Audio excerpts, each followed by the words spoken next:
एक जमाना था जब कोलकाता देश के टॉप शहरों में हुआ करता था। ना सिर्फ ये देश का कैपिटल था, लेकिन इसे जाना जाता था as gateway to the east. लेकिन पिछले 4 से 5 दशकों को अगर हम देखें तो कोलकाता अपनी रैंकिंग्स धीरे धीरे खो रहा है और दूसरे शहर आगे बढ़ते हुए नजर आ रहे हैं। इस टॉपिक के ऊपर बहुत ज्यादा वीडियोस इस बारे में बात तो करेगी कि कोलकाता का फॉल कैसे हुआ अलग अलग एस्पेक्ट से, लेकिन इस बात के ऊपर कम बात की जाती है कि क्या कोलकाता फिर से एक फ्लरिशिंग, इकोनॉमिकली डेवलप्ड और मॉडर्न इंडिया के अंदर हेवीली कॉन्ट्रीब्यूटिंग शहर बन सकता है या नहीं, और इन चीजों के बारे में हम आज जानेंगे। दोस्तों, जनरली जब भी कोलकाता के फॉल की बात की जाती है तब लोग पॉलिटिक्स, वहाँ के लोग और कल्चरल इश्यूज को मेजर रीजन मानते हुए कोलकाता के फॉल के रीजंस को डिक्लेयर कर देते हैं। लेकिन ऐसे कई सारी चीजें हुई जो ना कोलकाता ना बंगाल के हाथ में थी, जो कोलकाता के फॉल को रोक सकते थे, और इन्हें जानना जरूरी है ये जानने से पहले कि क्या एक्चुअल में कोलकाता का राइज फिर से हो सकता है या नहीं। तो इन चीजों को एक एक करके समझते हैं। ब्रिटिशर्स जब भारत में आए थे तब कोलकाता का पोर्ट उनके लिए काफी इंपॉर्टेंट था, क्योंकि ओपीएम ट्रेड चलता था चाइना के साथ में, जिसकी ग्रोइंग इंडिया और आसपास में होती थी। अब इसकी वजह से कोलकाता ना सिर्फ उनके लिए ट्रेडिंग हब बना,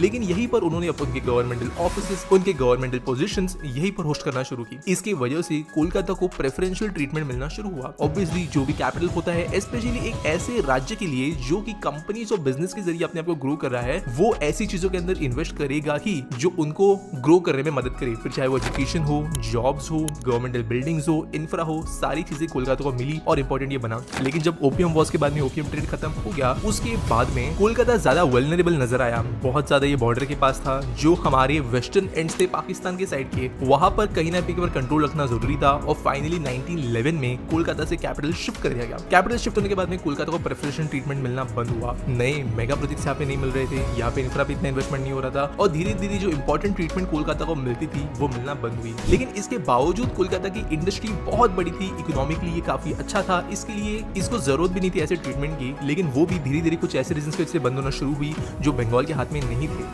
ये करके समझते हैं। पार्टिसिपेशन के बाद में बंगाल के ऑब्वियसली 2 पीसेस हुए। हमें बांग्लादेश जो पहली ईस्ट पाकिस्तान था वो देखने मिला, और ऑब्वियसली बंगाल यहाँ पे टूट गया, जिसकी वजह से जूट जो one of the biggest industry हुआ करती थी बंगाल में, वो बहुत ज्यादा हिस्से में बांग्लादेश में चली गई, और कोलकाता साइड के जो इंडस्ट्रियल आउटपुट्स इसकी वजह से आते थे वो कम हुए।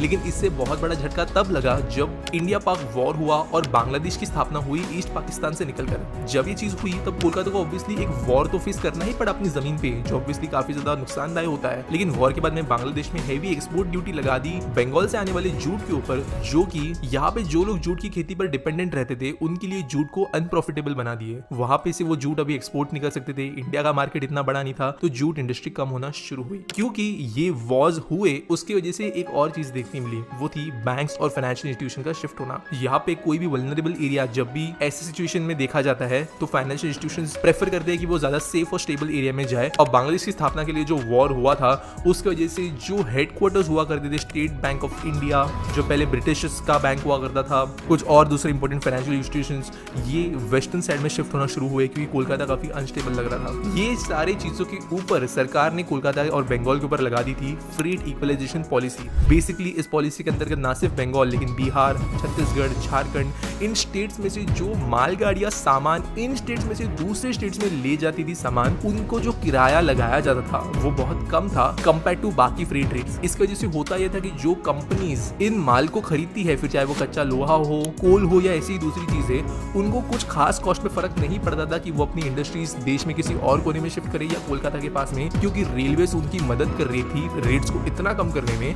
कि बंगाल से वो चाहे तो महाराष्ट्र में पूरी ट्रेन भर के ले आए और उसमें फिर बाद में मैन्युफैक्चरिंग महाराष्ट्र में करे, उनको इतना फर्क नहीं पड़ता था। इस वजह से हुआ ये कि रॉ मटेरियल्स तो इन स्टेट से आ रहा था, लेकिन फ्रेट इक्वलाइजेशन पॉलिसी की वजह से दूसरे स्टेट में इनकी फाइनल प्रोसेसिंग हो रही थी, और जो जॉब्स है, जो एक्चुअल मनी जनरेशन है, वो दूसरे स्टेट्स में होता हुआ नजर आया, और यहाँ पे कोलकाता को इसका बहुत बुरा असर देखने मिला। अगला रीजन था कोलकाता पोर्ट का छोटा होना। पहले के जमाने में बहुत बड़े बड़े शिप्स नहीं थे, सेल वाले शिप्स होते थे, आज के जैसे कंटेनर शिप्स नहीं थे। इसके लिए कोलकाता का जो आप कह सकते हो डेल्टा या रिवर बेस्ड पोर्ट था वो इनफ था सारे ट्रेड्स के लिए। लेकिन जैसे जैसे जमाना आगे बढ़ा तो बड़े बड़े पोर्ट्स, बड़े बड़े शिप्स और कंटेनर कार्गो वेसल्स का जमाना आया।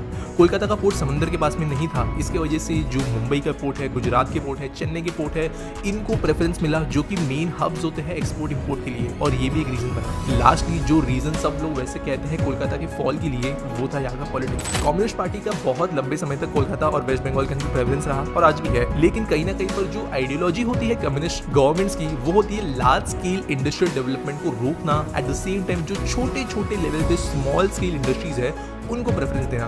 प्रॉब्लम ये हुआ कि कोई भी यहाँ पर इकोनॉमिक्स और स्केल नहीं आ पाई किसी भी इंडस्ट्री के अंदर, कोई भी इंडस्ट्री एक्चुअल में मेगा नहीं बन पाई। इसके बाद में जो छोटी इंडस्ट्रीज है वो भी कुछ ज़्यादा अच्छा परफॉर्म नहीं की। यहाँ पर लेबर यूनियंस के जरिए लोगों का हरासमेंट, कंपनी ओनर्स का हरासमेंट होता रहा। जो लेबर्स इस तरीके से मिलते थे उनको कोई कंपनी परमानेंट जॉब पर रखना नहीं चाहती थी। इसकी वजह से आज भी कोलकाता या वेस्ट बंगाल के अंदर largest number of non permanent workers देखने के लिए मिलता है। इसके साथ साथ इन चीज़ों की वजह से जो दबदबा था यूनियंस और इन चीज़ों को कंट्रोल करने वाले लोगों का, वो कोलकाता स्टॉक एक्सचेंज के ऊपर भी बढ़ा और जो सिग्निफिकेंट एक स्टॉक एक्सचेंज था देश के अंदर वो डिक्लाइन होते हुए नजर आया, क्योंकि यहाँ पर सेफ नहीं माना जाता था अपनी कंपनीज को लिस्ट करने के लिए। और ये वो रीजंस थे जिसके वजह से कोलकाता के अंदर डिक्लाइन देखने मिला। जो लास्ट रीजन मैंने बताया वो जनरली लोग मानते हैं क्योंकि जो बड़े बड़े फैक्ट्रीज कोलकाता में जाना चाहते थे, बंगाल में जाना चाहते थे, फैक्ट्री सेटअप करना चाहते थे, उनको इन्हीं रीजंस की वजह से वहां से भगाया गया था। लेकिन इसकी जो जड़ें है वो उसके बहुत पहले से लगना शुरू हुई थी। ये वो समय भी था जब कोलकाता का पॉपुलेशन इंडिया के हिसाब से बहुत ज्यादा हाईली एजुकेटेड और इंटेलिजेंट हुआ करता था, क्योंकि ब्रिटिशर्स यहाँ पर बहुत लंबे समय तक अपना बेस बनाकर बैठे थे। तो यहाँ के लोगों को स्किल्स प्रोवाइड करना उनके फायदे में था, क्योंकि वही लोग उनके लिए बाद में काम करते थे, चाहे वो स्कूल्स में हो, ऑफिस में हो, बिजनेस में हो या कहीं पर भी। इसके लिए कोलकाता को कुछ बेस्ट कॉलेजेस मिले, हाईएस्ट इंग्लिश स्पीकिंग रेट मिला, लिटरेसी यहाँ की अच्छी थी और कल्चरली भी ये शहर बहुत ज्यादा आगे था देश के किसी भी कोने से। लेकिन प्रॉब्लम ये आने लगा 1960-70s के बाद में कि यहाँ पे लोग तो स्किल्ड है लेकिन उनकी स्किल को इस्तेमाल करने के लिए ज्यादा चीजें थी नहीं, और एक मास माइग्रेशन भी शुरू हुआ बंगाल रेजिडेंट्स का देश के दूसरे कोनों में। अगर आप 1980s और 90s की कई सारे फैक्ट्रीज की स्ट्रक्चर को देखोगे तो आपको नजर आएगा कि टॉप पोजीशंस पर लोग बंगाल से हुआ करते थे, लेकिन वो वहां पे रहते नहीं थे। और ये एक बहुत बड़ा जो आज हम इंटरनेशनल लेवल पर ब्रेन ड्रेन कहते हैं, वही सिमिलर चीज नजर आई इंटरनली देश में ही। और आज भी वैसे कई स्टेट्स के अंदर ये चीजें हो रही है, लेकिन ये भी कोलकाता का मेजर रीजन था। वैसे आज भी स्किलिंग और एजुकेशन इंपॉर्टेंस, चीजों को अपडेटेड तरीके से जानने की जो जरूरत है वो कम नहीं हुई है।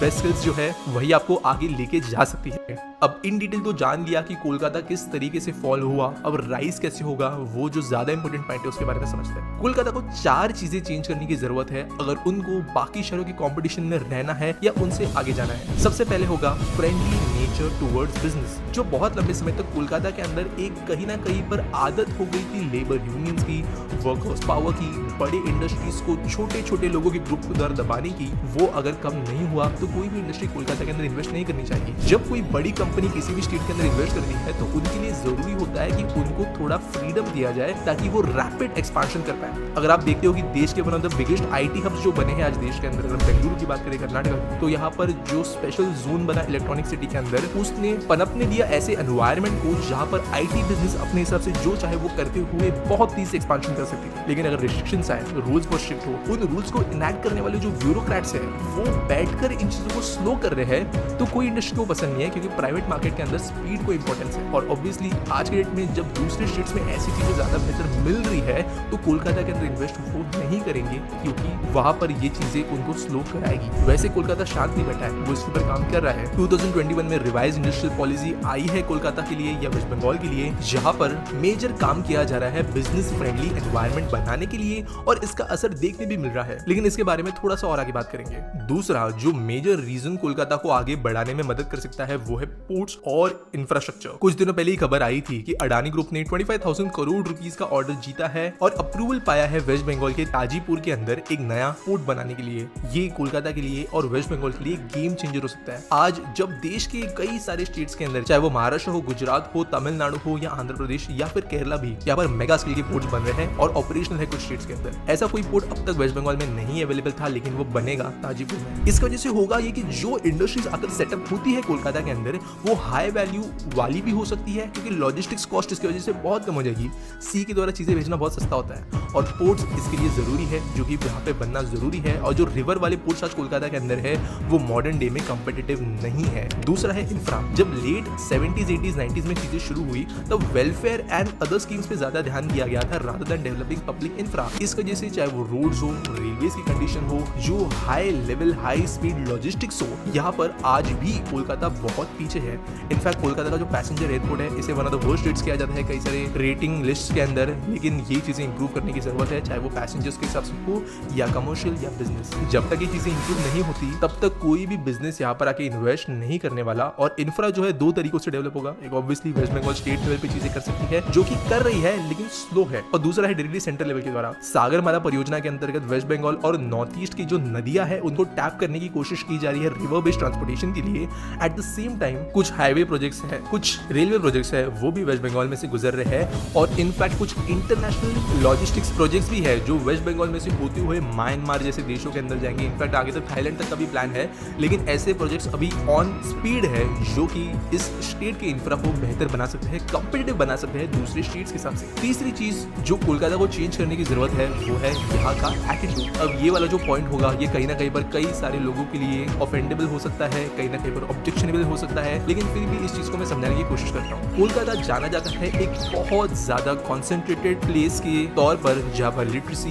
कल्चरल वैल्यूज और ओवरऑल प्राइड लिया जाता है यहाँ के आर्ट्स एंड वैल्यूज के अंदर। इसके वजह से कहीं ना कहीं पर जो एटीट्यूड है फास्ट पेस मूविंग वर्ल्ड की तरफ वो अलग है वेस्ट बंगाल का कंपेयर टू दूसरे स्टेट्स। अगर आप कभी शहर के अंदर गए हो, अपने कुछ दिन यहाँ पर गुजारे हैं, तो आपने ऑब्जर्व किया होगा कि यहाँ का एटीट्यूड बहुत ज्यादा लेड बैक है। जो कई शहरों के अंदर फास्ट पेस लाइफ देखने मिलती है, जो भीड़ भाड़ देखने मिलती है, जो क्राउड के अंदर कियोस देखने मिलता है, वो कोलकाता में से आज मिसिंग है, जो एक जमाने में बहुत हुआ करता था। प्रॉब्लम ये नहीं है कि एटीट्यूड लेड बैक है, प्रॉब्लम ये है कि जो ये एटीट्यूड है इसको चेंज करना समय के हिसाब से भी बहुत ज्यादा बड़ी पॉपुलेशन जो है इस स्टेट की वो नहीं कर पा रही, जिसकी वजह से आज भी अगर हम बात करें हाई एंड जॉब्स के हिसाब से तो one of the highest migration state निकल के आता है कोलकाता, क्योंकि लोग एजुकेटेड तो है, समझदार तो है, लेकिन यहाँ पे अपॉर्चुनिटीज कम है। और अपॉर्चुनिटीज क्यों कम है इसके बारे में हमने ऑलरेडी बात, तो ये एटीट्यूड चेंज करना जरूरी है वर्किंग लाइफ की तरफ, ताकि यहाँ पर ऐसा एनवायरमेंट बन पाए कि कंपनीज आए, इन्वेस्टमेंट आए और चीजें आगे बढ़े। लास्ट जिन चीजों पे गवर्नमेंट को ध्यान देना जरूरी है वो है यहाँ का कंपटीशन, और साथ साथ कहें तो कंपटीशन इन न्यू स्पेसेस। दोस्तों कुछ लहरें आई थी देश के अंदर 80s 90s और 70s में आई थी इंडस्ट्रियलाइजेशन की लहरें, स्टील, मेटल्स, मिनरल्स, केमिकल्स, इन चीजों की यहाँ पे बहुत ज्यादा ग्रोथ हुई। इसके बाद में हमें देखने मिली 90s और अर्ली 2000s में ऑटोमोटिव की लहर, जहाँ पर बहुत ज्यादा गाड़ियां बनना देश में शुरू हुई। लेट 90s 2000s और आज के दशक में भी हमें देखने के लिए मिल रही है आईटी वेव, जिसने सदर्न इंडिया के अंदर बहुत ज्यादा तहलका मचाया, उन स्टेट्स को टॉप स्टेट्स के अंदर बनाया कुछ ही सालों में। और अभी कुछ वेव्स आ रही है, फिर चाहे वो रिन्यूएबल एनर्जी की हो, वो वेव्स हो सकती है इलेक्ट्रिक व्हीकल्स के लिए, लेकिन कहीं ना कहीं पर कोलकाता इन चीजों के ऊपर डेडिकेटेड फोकस देता हुआ नजर नहीं आ रहा है। जनरली आप किसी भी स्टेट को देखोगे जो स्पेशलाइजेशन करता है किसी भी चीज के अंदर, जैसे गुड़गांव जो है वो फोकस करता है ऑटोमोटिव जैसी चीजों के अंदर, नोएडा अभी आईटी एंड सर्विस में घुस रहा है, बेंगलुरु आईटी के लिए है, मुंबई फाइनेंस के लिए है, तो वैसा कोई भी अब तक कोलकाता के अंदर बहुत बड़ा ऐसा पॉलिसी नहीं है जो कि एक किसी पर्टिकुलर फ्यूचर इंडस्ट्री के ऊपर फोकस करे, ताकि अगर उन चीजों को ध्यान से किया जाए तो आगे जाकर कोलकाता उसमें डोमिनेट कर पाएगा। लेकिन इस बात पे हो नहीं रहा है कुछ। अब बात कर लेते हैं अब तक गवर्नमेंट क्या कर रही है। अब देखते क्या राइट नाउ हो रही है चीजें कोलकाता एंड बंगाल में जो कि पॉजिटिव आउटलुक देती है। सबसे पहली बात, जो नए आईटी पार्क्स बन रहे हैं कोलकाता के अंदर न्यू टाउन एरिया में, वो बहुत ज्यादा प्रेफरेबल बन रहे हैं कई कंपनीज के लिए। इन्फोसिस, विप्रो, कॉग्निजेंट सारे यहाँ पर एकर्स एंड एकर्स में कंस्ट्रक्शन कर रहे हैं अपने कैंपसेस का,